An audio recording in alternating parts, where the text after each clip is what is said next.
Makanya hadis ini menjadi barometer. Kalau ingin melihat pemimpin yang baik, lihat keluarganya. Mau lihat pemimpin yang baik, lihat bagaimana akhlaknya. Coba ibu-ibu lihat Pak SBY. Mengapa Pak SBY hebat? Sayang betul sama Ibu Ani Yudhoyono. Sayang betul.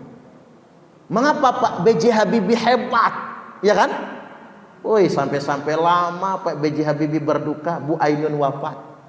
Pak SBY berduka ketika Bu Ani Yudhoyono wafat. Orang sayang istri semua.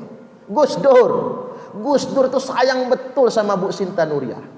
Jadi kalau malam, kata Bu Sinta Nuriyah, Gus Dur itu kalau malam saya lagi tidur, anak saya kencing berak, dia tidak akan bangunkan istrinya. Dia akan ganti sendiri popoknya, dia akan cabukan sendiri. Itu Gus Dur. Nah saya enggak begitu. Saya ini terus terang belum pernah loh ganti popok anak saya, itu belum pernah saya. Nyebukin belum pernah. Kalau anak saya pilek, kata istri saya, Bi, isep hidungnya. Enggak lah, kata saya. Kamu aja. Enggak. Jajal laki-laki biasa, Bu. Pak, tuh anak berak kencing, papa gantiin. Bisa kena kampleng kalau orang Komering. Komering Lampung ogan sare dia. Jangan macam-macam. Dianggap kurang ajar kan? Sampai segitunya. Laki-laki, Bu, suruh nyuci bekas berak anak, jijai-bajai najong teralalat. Tapi Gus Dur, itulah mengapa Gus Dur itu disebut orang waliun min auliya illahi ta'ala. Salah satu wali Allah. Beliau sedemikian rupa dan belum pernah ngebentak istri. Dan sekali saja, kata Ibunda Sinta Nuriyah, belum pernah mencaci masakan. Belum pernah, sekali aja. Iyalah kan, kalau sekali dua kali wajar ya Bu ya, namanya laki-laki kan. Kalau kebiasaan nyaci itu kurang ajar namanya Bu. Ini sekali aja belum pernah mencaci masakan. Hal itu sepele sekali, tetapi beliau lakukan. Nah Gus Dur itu anaknya sakit demam flu, dia isep ingusnya. Istrinya tidur nyenyak malam hari, anaknya kencing berak, dia yang ganti popok dan nyabokinnya. Nah itu kan fadilah. Mengapa beliau menjadi orang besar? Termasuk presiden kita sekarang ini, Pak Jokowi, sangat sayang dengan Ibu Iriana Jokowi. Makanya nggak salah ketika kita melihat bagaimana cara dia memperlakukan keluarganya. Makanya ciri pemimpin yang baik, wa khiyarukum linisaihim khuluqa, yang paling baik akhlaknya dengan istrinya.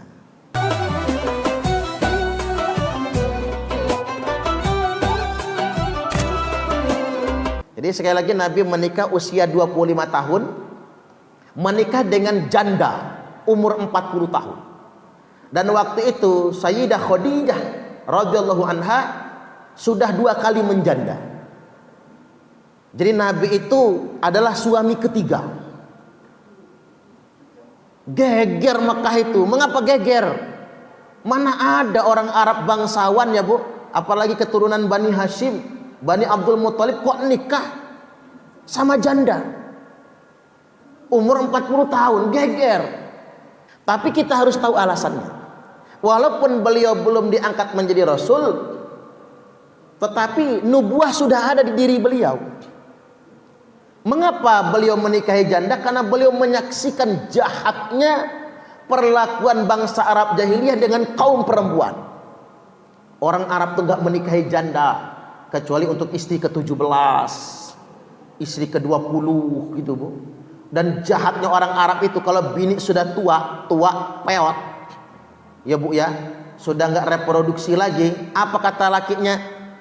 Lo mau gak gua cerai? Nangis istri, kalau kamu cerai, siapa yang nafkahin saya? Nggak kayak zaman sekarang Bu, anak janda kaya. Buktinya Bu Hajah Maliyah sugih, janda padahal.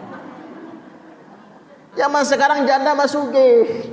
Zaman itu kalau dicerai lakinya Bu, habis nggak punya apa-apa, siapa lagi yang menafkahi? Apa kata laki-laki Arab jahiliyah itu? Ya sudah, kalau kamu nggak mau cerai, agar kamu tetap saya nafkahi, kamu saya zihar. Apa itu? Kamu saya angkat menjadi ibu saya. Yang tadinya bini ditiduri siang malam, bahasa kasarnya begitu, ujung-ujungnya dinobatkan dia jadi ibunya agar tetap dinafkahi. Itulah bejatnya bangsa Arab jahiliyah. Makanya orang Arab malu kalau punya anak perempuan, dianggap menurunkan derajat. Itu peradaban Arab jahiliyah itu. Sampai-sampai disebutkan dalam Al-Quran begini, wa idza busyira ahaduhum bil untha dhalla wajhuhu muswaddan wa huwa kadhib. Bangsa Arab jahiliyah itu kalau mereka mendengar kabar istrinya sedang bersalin, lagi bersalin itu dukun beranaknya teriak. Kalau perempuan dia sebut perempuan, kalau laki dia sebut laki. Tapi dengar kabar, dengar sebutan yang dilahirkan itu bil untha, bayi perempuan, ternyata dhalla wajhuhu, oi bu, bepaling muka, nunduk kepala, muswad dan menghitam. Kalau muka sampai menghitam itu malu campur marah. Wa huwa kadhim, marah betul dia.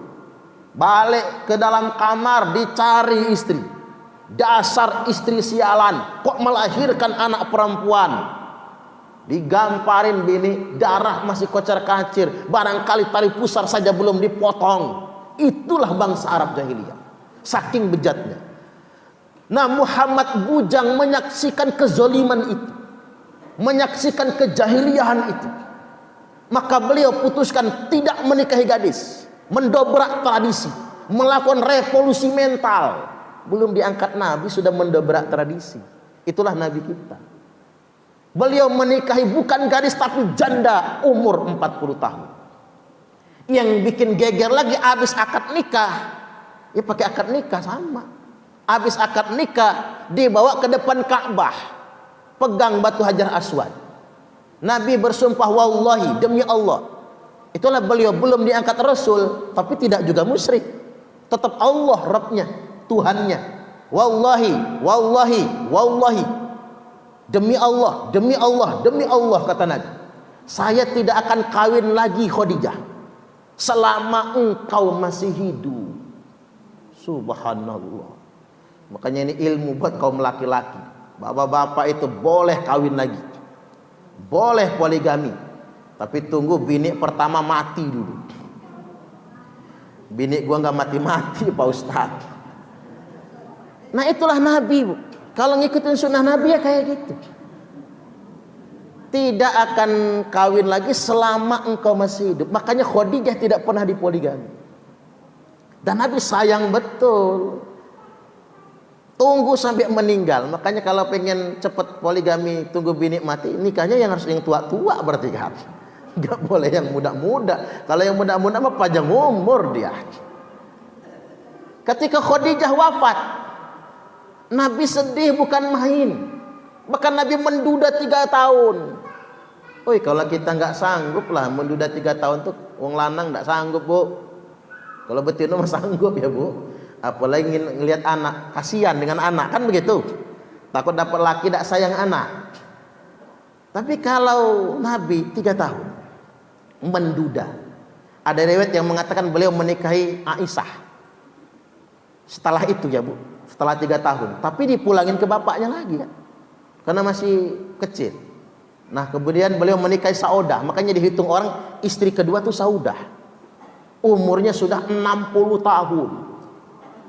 Wih, ibarat mobil udah mau copot semua onderdilnya itu. 60 tahun. Ya perempuan 60 tahun mah menepus lah, menepus. Makanya bapak-bapak yang pengen poligami itu kalau ngikut sunnah Nabi, istri kedua cari nenek-nenek umur 60. Paling nenek-neneknya yang pingsan ya, Bu ya, nggak sanggup ngeladen. Itulah Nabi, betul-betul memuliakan kaum perempuan. Jadi tidak seperti yang disangkakan orang, itu tidak. Bahkan beliau bersabda, akmalul mu'minina imanan ahsanuhum khuluqah. Orang mukmin yang paling sempurna imannya adalah yang paling baik akhlaknya. Wa khiyarukum linisaihim khuluqah. Dan yang terpilih di antara kalian semua adalah yang paling baik dengan istrinya. Maka Bu, orang terbaik itu yang sayang istri. Kayak saya ini, Bu, kalau di luar rumah orang manggil Pak Ustadz, wah, YouTube ini subscribernya sudah 187.000. Ya setidak-tidaknya saya ini punya penggemar 187.000. Banyak itu, Bu. Kalau hajatan itu berapa ton berasnya itu, ngasih makan 187.000 itu bangkrut langsung. Mana ada yang sanggup, saking banyaknya kan. Tetapi walaupun diidolakan di luar rumah, tapi kalau di dalam rumah dia merendahkan istrinya sendiri, dia bukan laki-laki terhormat. Makanya hadis ini menjadi barometer. Kalau ingin melihat pemimpin yang baik, lihat keluarganya. Mau lihat pemimpin yang baik, lihat bagaimana akhlaknya. Coba ibu-ibu lihat Pak SBY. Mengapa Pak SBY hebat? Sayang betul sama Ibu Ani Yudhoyono. Sayang betul. Mengapa Pak B.J. Habibie hebat? Ya kan? Woi, sampai-sampai lama Pak B.J. Habibie berduka, Bu Ainun wafat. Pak SBY berduka ketika Bu Ani Yudhoyono wafat. Orang sayang istri semua. Gus Dur itu sayang betul sama Bu Sinta Nuriyah. Jadi kalau malam, kata Bu Sinta Nuriyah, Gus Dur itu kalau malam saya lagi tidur, anak saya kencing berak, dia tidak akan bangunkan istrinya. Dia akan ganti sendiri popoknya, dia akan cebukan sendiri. Itu Gus Dur. Nah saya enggak begitu. Saya ini terus terang, Bu, belum pernah loh ganti popok anak saya, itu belum pernah saya. Nyebukin belum pernah. Kalau anak saya pilek, kata istri saya, Bi, isep hidungnya. Enggak lah, kata saya. Kamu aja. Enggak. Nah Gus Dur itu anaknya sakit, demam flu, dia isep ingusnya. Istrinya tidur nyenyak malam hari, anaknya kencing berak, dia yang ganti popok dan nyebokinnya. Jajal laki-laki biasa, Bu. Pak, tuh anak berak kencing, papa gantiin. Bisa kena kampleng kalau orang Komering. Komering Lampung Ogan sare dia.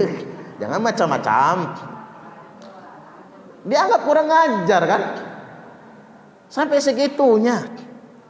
Laki-laki, Bu, suruh nyuci bekas berak anak, jijai bajai najong teralalat. Tapi Gus Dur, itulah mengapa Gus Dur itu disebut orang waliun min auliya illahi ta'ala, salah satu wali Allah. Beliau sedemikian rupa dan belum pernah ngebentak istri. Dan sekali saja, kata Ibunda Sinta Nuriyah, belum pernah mencaci masakan. Belum pernah, sekali aja. Iyalah kan, kalau sekali dua kali wajar ya, Bu ya. Namanya laki-laki kan. Kalau kebiasaan nyaci itu kurang ajar namanya, Bu. Ini sekali aja belum pernah mencaci masakan. Hal itu sepele sekali. Tetapi beliau lakukan.